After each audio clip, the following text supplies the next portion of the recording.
6,7 milliards d'euros supplémentaires pour le budget de la défense. La LPM n'en prévoyait que 3,2 milliards. Se pose donc une question simple. À quoi servent ces 3,5 milliards supplémentaires? Deux hypothèses s'offrent à nous. Soit la LPM a été mal conçue et nécessite déjà une profonde révision. Dans ce cas, pouvez-vous nous dire à quel nouveau programme majeur ces milliards sont consacrés et en quoi ils répondent aux conflits modernes? Soit la LPM de 2024 reposait sur une sous-estimation du budget nécessaire et vous comblez ce trou.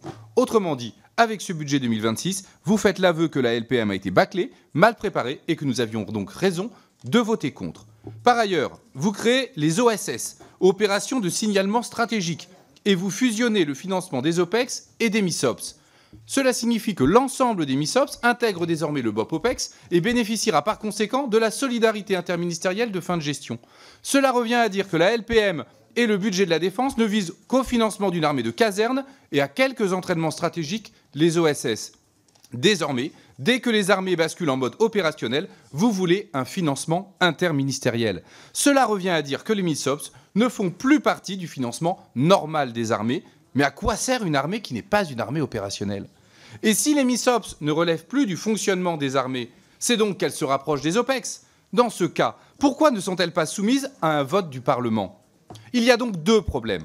Un démocratique, car au nom de quoi l'interministériel peut-il financer les MISOPS sans l'accord du Parlement? Et un problème budgétaire, car il s'agit là d'un tour de passe-passe qui fait reposer sur la solidarité interministérielle toutes les opérations des armées. C'est donc toute la sincérité budgétaire de la LPM qui est mise en question. Car à moins qu'il n'y ait aucune mesure de fin de gestion, ce que personne ne peut croire, le budget des armées connaîtra une augmentation bien supérieure à 6,7 milliards. Madame la ministre, quelle est donc la logique de cette nouvelle organisation budgétaire? Merci, Madame la ministre. La parole est à vous.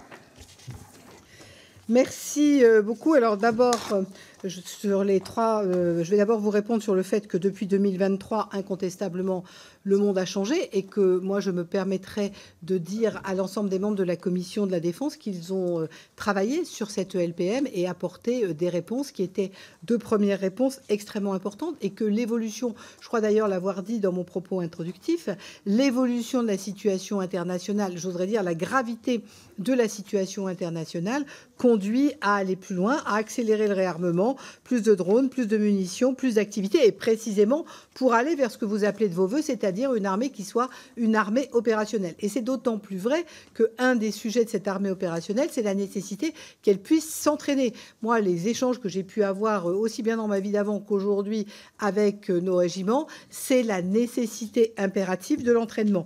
Et pour ça, il faut des munitions, y compris quand ils sont dans leur régiment sur le terrain, et avec un élément important, c'est d'ailleurs ce qu'a demandé le président de la République lors du discours du 13 juillet à Brienne, d'où la notion de cette surmarche. Alors, si on ne l'avait pas fait, on nous dirait, mais qu'attendez-vous? Là, on le fait, et je crois qu'il faut plutôt souligner la prise en compte et la complémentarité entre la LPM et les surmarches qui vous sont proposées. Alors maintenant, vous dites plus 3,5 milliards en 2026, c'est un effort sur les besoins les plus critiques et les plus urgents.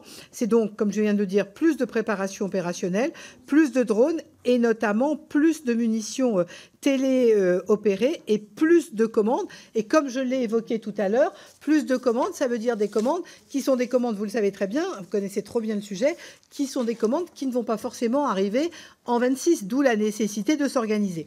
Maintenant, sur les MISOPS, le PLF prévoit bien leur sécurisation budgétaire grâce à l'augmentation de la provision OPEX qui effectivement est élargie. Et vous connaissez la doctrine des OPEX, c'est le rapport de mon prédécesseur qui vous l'avait d'ailleurs déjà expliqué.